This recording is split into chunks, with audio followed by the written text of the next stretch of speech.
Good morning. എന്താണ് വിശേഷം? മറ്റൊരു കുക്കിംഗ് വീഡിയോയിലേക്ക് സ്വാഗതം. ഇന്ന് നമ്മളൊരു ബീഫ് വരട്ടിയത്, നാടൻ ബീഫ് വരട്ടിയതാണ് കാണാൻ വേണ്ടിയിട്ട് പോകുന്നത്. അതിനായിട്ട് ആദ്യം ഒരു കുക്കറിലേക്ക് കഴുകി വൃത്തിയാക്കിയിട്ടുള്ള ബീഫ് ഞാൻ ഇട്ട് കൊടുത്തിട്ടുണ്ട്. ഇഞ്ചിയും വെളുത്തുള്ളിയും കൂടി ചെറുതായിട്ട് അരിഞ്ഞത് കുറച്ച് ചേർത്ത് കൊടുക്കുന്നുണ്ട്. തക്കാളി, മഞ്ഞൾപ്പൊടി ഒരു 1/4 ടീസ്പൂൺ ചേർത്ത് കൊടുക്കുന്നുണ്ട്. മുളക് പൊടി 1 ടീസ്പൂൺ, മല്ലിപ്പൊടി 2 ടീസ്പൂൺ ചേർത്ത് കൊടുക്കുന്നുണ്ട്. ബീഫിന് ഏറ്റവും കൂടുതൽ ടേസ്റ്റ് കിട്ടുന്നത് മല്ലിപ്പൊടി കൂടുതലിടുമ്പോഴാണ് കേട്ടോ. ഒരുപാട് കൂടുതലാവാനും പറ്റില്ല, എന്നാലും മറ്റതിനേക്കാളും കുറച്ച് കൂടുതൽ, മറ്റു പൊടികളിനേക്കാളും കുറച്ച് കൂടുതൽ മല്ലിപ്പൊടി ഇടണം. ആവശ്യത്തിനുള്ള ഉപ്പ് ചേർത്ത് കൊടുക്കുന്നുണ്ട്. നന്നായി മിക്സ് ചെയ്ത് കൊടുക്കാം. ഒരു 5 മിനിറ്റ് റെസ്റ്റ് ചെയ്തതിന് ശേഷം നമുക്കിത് വേവിക്കാൻ വയ്ക്കാം. ഇപ്പോൾ നമ്മുടെ ബീഫ് നന്നായിട്ട് വെന്ത് വന്നിട്ടുണ്ട്. നമുക്കിനി ഒരു പാൻ അടുപ്പത്ത് വയ്ക്കാം. വെളിച്ചെണ്ണ ഒഴിച്ച് കൊടുക്കുന്നുണ്ട്. ബീഫ് ഇപ്പോൾ വെക്കുമ്പോഴും വെളിച്ചെണ്ണയാണ് നല്ലത്. വെളിച്ചെണ്ണ ഒഴിച്ച് കൊടുക്കുന്നുണ്ട്. കടുക് ഇട്ട് കൊടുക്കുന്നുണ്ട്. കടുക് നന്നായി പൊട്ടി വന്നിട്ടുണ്ട്. നേരത്തെ മാറ്റി വെച്ചിരിക്കുന്ന ഇഞ്ചി വെളുത്തുള്ളി ചെറുതായിട്ട് അരിഞ്ഞത് ഇട്ട് കൊടുക്കുന്നുണ്ട്.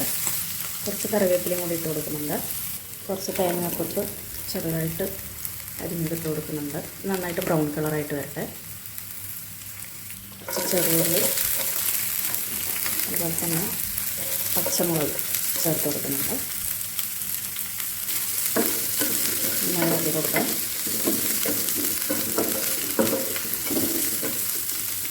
ഉള്ളി നന്നായിട്ട് ബ്രൗൺ കളറായിട്ടുണ്ട്. നമുക്കതിലേക്ക് കുറച്ച് ബീഫ് മസാല ചേർത്ത് കൊടുക്കാം. നന്നായിട്ട് ഇളക്കി കൊടുക്കാം.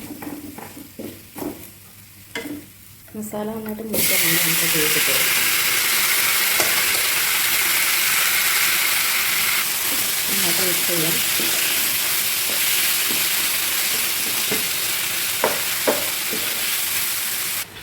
കുറച്ച് വെള്ളം കൂടി ചേർത്ത് നമുക്ക് നന്നായിട്ട് ഒന്നുകൂടി വേവിച്ചെടുക്കാം. നമ്മുടെ ബീഫ് റോസ്റ്റ് ഏറെക്കുറെ റെഡിയായി വരുന്നുണ്ട്. വെള്ളമൊക്കെ വറ്റി മസാലകളൊക്കെ പിടിച്ച് റെഡിയായിട്ട് വരുന്നുണ്ട്. നമ്മുടെ ബീഫ് വരട്ടിയത് ശരിയായി വന്നിട്ടുണ്ട്.